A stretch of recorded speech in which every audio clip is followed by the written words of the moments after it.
Okay, part two, heavily requested Bangkok. Okay, so now we're headed to Bangkok.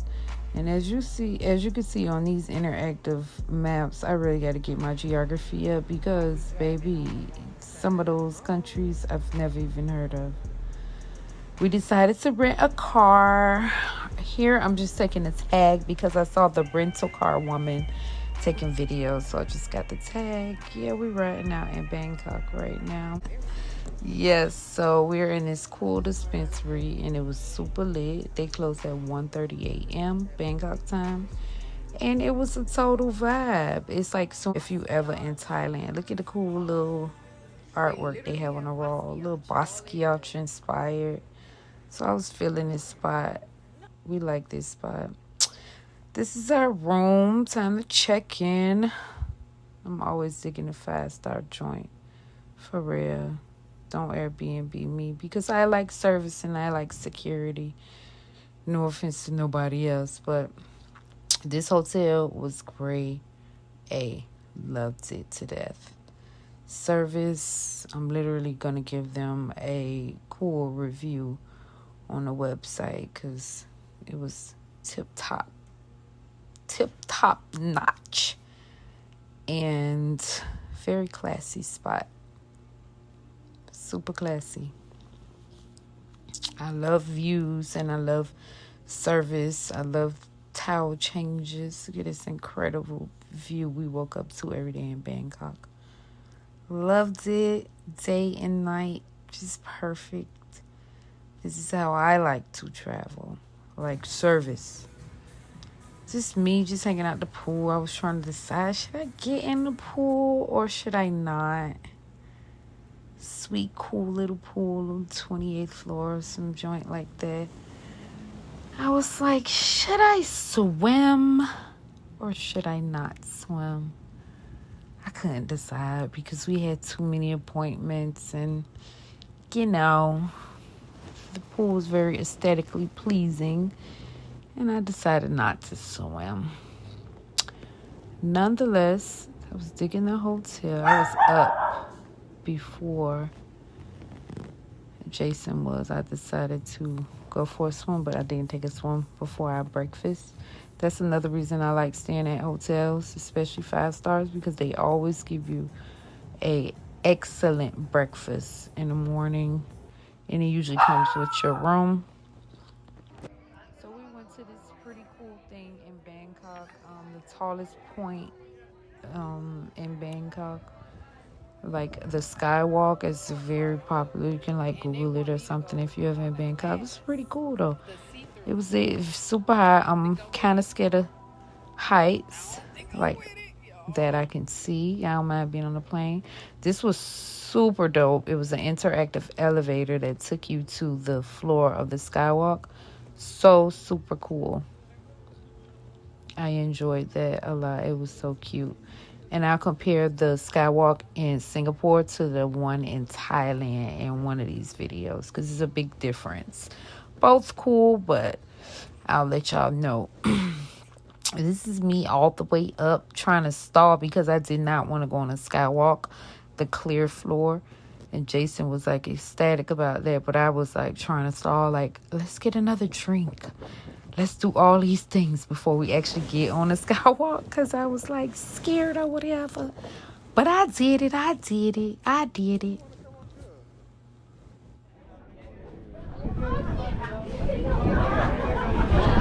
order to get on the sky glasses, you have to wear these shoes on over your shoes.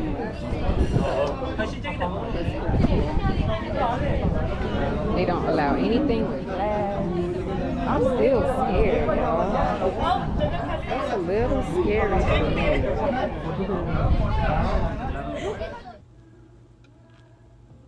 This was super lit.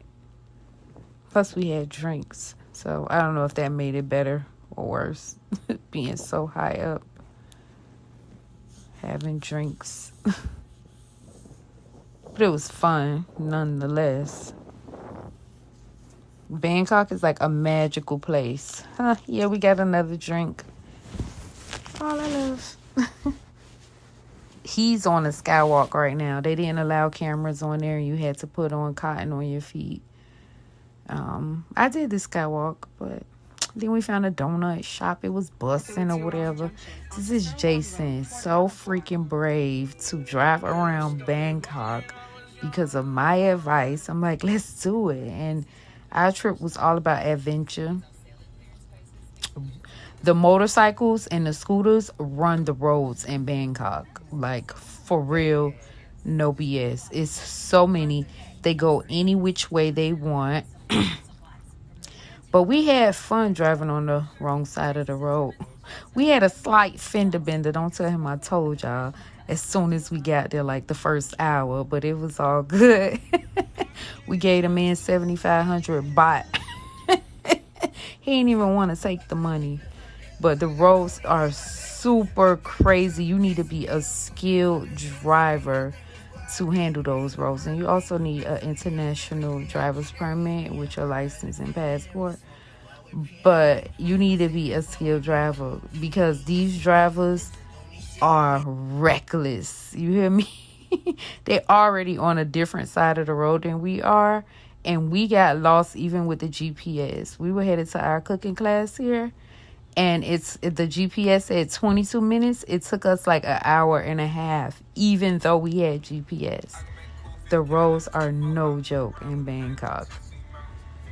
Yeah, which brings me to my next story. We have a real story about Bangkok. But right now, let's focus on our cooking class. If you know us, you know Boogie is really into cooking and culinary. And I'm just really into eating. Super greedy. I love to eat. I like to cook too. So we decided to do this super cool cooking class, a couple's cooking class, and it was lit. Our food was bomb. Mine was better probably. Okay, back to Bangkok, finishing up our cooking class, taking the measurements now. It was super fun, great experience. They had me beating on these seasonings. They use fresh ingredients. That was very fun, learning about their ingredients. Come Jason pounding away on the spices. That was so funny. And now we're up in the cooking room. Full-on cooking class. It was lit. It was so fun. Cooking classes can be therapeutic. This was fun. What he doing. Final products. It was yummy. Then we had to do the dessert, the mango rose dessert with sticky rice, like one of their delicacies. Mine looked good.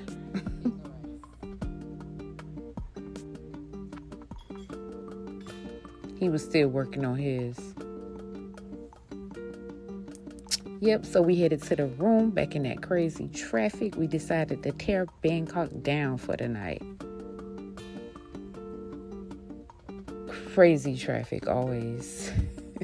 Just the streets, so not really, Back at the room, throw this little thing on right here. I'm going to always use the closets. Yep, this was the look. I was a little pissed because we missed our dinner reservation because of traffic, of course. Not traffic, just knowing how to get there. But, of course, we're going to eat. Gotta eat.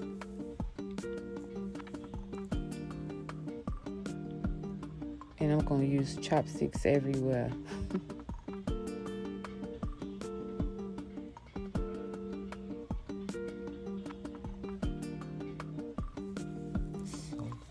Now we about to hit the streets of Bangkok. We're out here now. Very interesting that it stays open all night. And it's like not just a tourist thing, but just normal. It's another dispensary.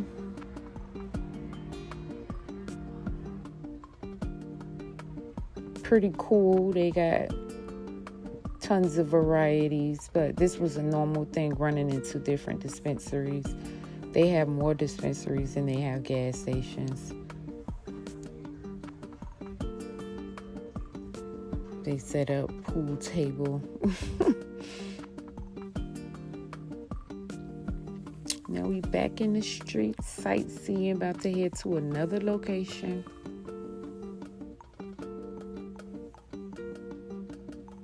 Traffic is a little wild. That's a tuk-tuk, I think. Now we out. I think this is called Ponside Road or something like that. I can't remember what this is called, but I put it in the comments if anybody want to know. They have food all night long. They do not close. This is well past 3 a.m.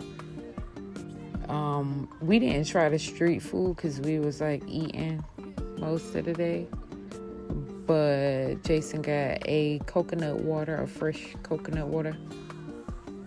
And it was pretty fresh, super fresh actually. They just opened it and it was cold. But their nightlife is serious. These food vendors stay open all night long until morning. They like out there hustling.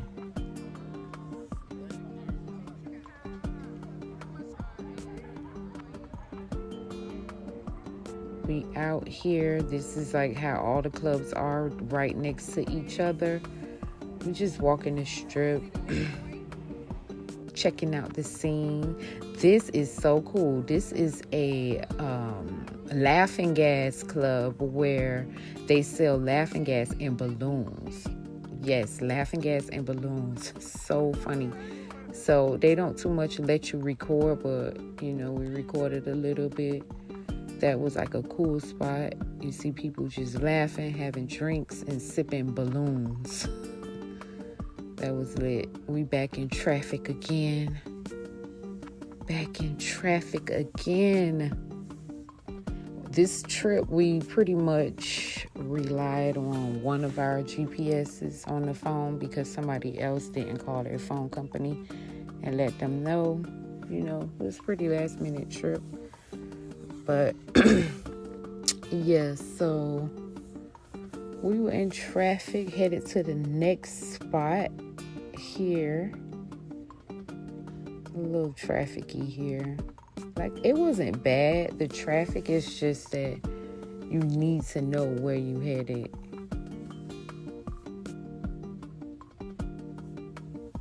I had the best international driver, though. It was fun.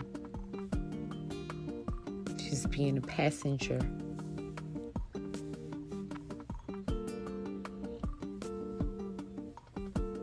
Like I said, you gotta rely on the GPS, and you can't 100% rely on the GPS. That was the crazy thing about it. Again, it was fun though. This trip was all about adventure. So it was very adventurous being in their streets. It's another spot. It's probably like 4 a.m. People still walking in and out.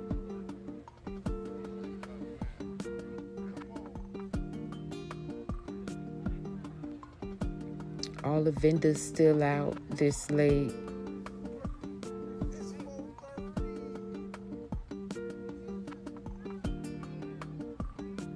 Yeah, it was a vibe though. Because we insomniacs, we don't be going to sleep sometimes. And at this point, we're still on Miami time. So they had the fresh squid. He told me before we get out there he was going to try street food, and he didn't.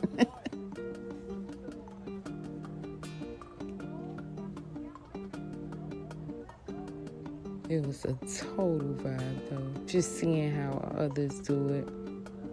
And this is how they do it. All night.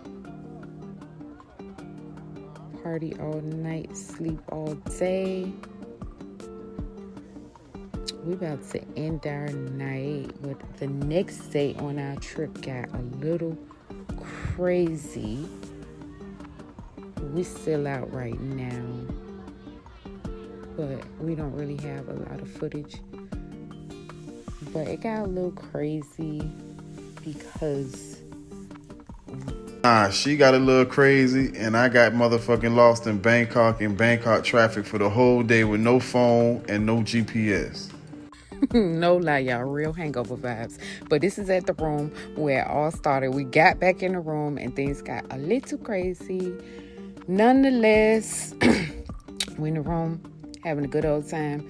Then I'm playing back this video and I recognize the culprit of this. Like, this beautiful room, we having a good time. And then I recognize the culprit of this. The culprit of this is, back it on up, the Hennessy caused the bank. Okay, y'all, so at this point of the story, Jason is lost in Bangkok traffic. I don't know where he is. So I continue on our journey, hoping that, he would be there.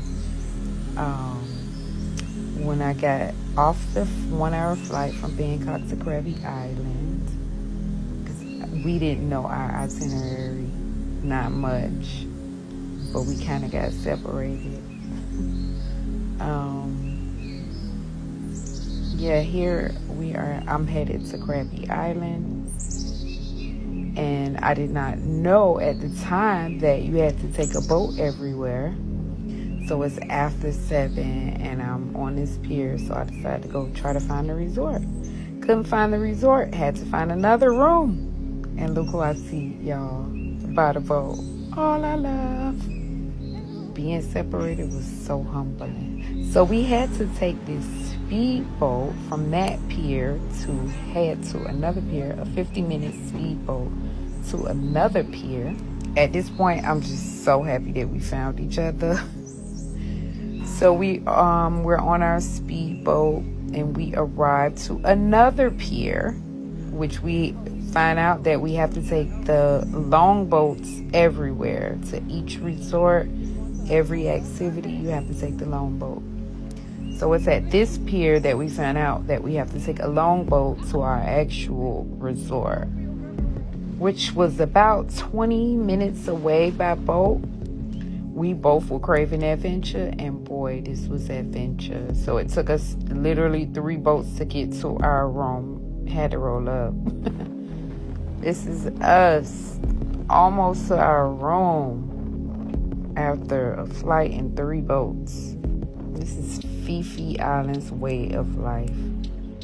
Look how it's so normal. He's just pulling the boats together so we can cross over to the pier. It was very exciting.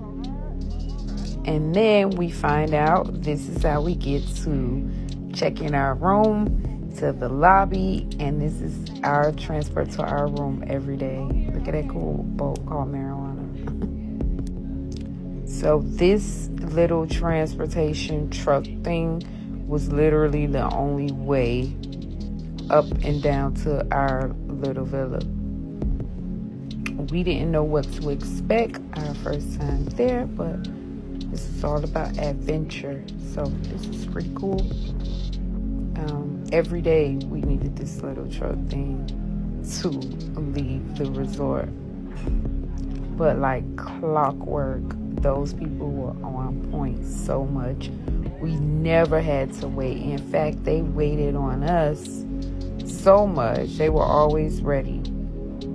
Each time we wanted to leave, to arrive by boat, there was somebody right there.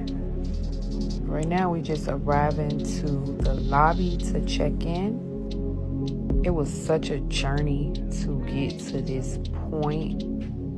It was so humbling after we had separated and then found each other again. It was so humbling. I won't even get into how humbling it was. But this is the hotel lobby. They greeted us with apple juice and fresh towels, nice flowers. The lobby is so beautiful in this hotel. Now we're back in our little transport headed to our villa. I did not mind adapting to this every day. Like, it was great. I didn't mind adapting to it. It's a lot of work jumping on and off the long boats, but it was so worth the excitement of it.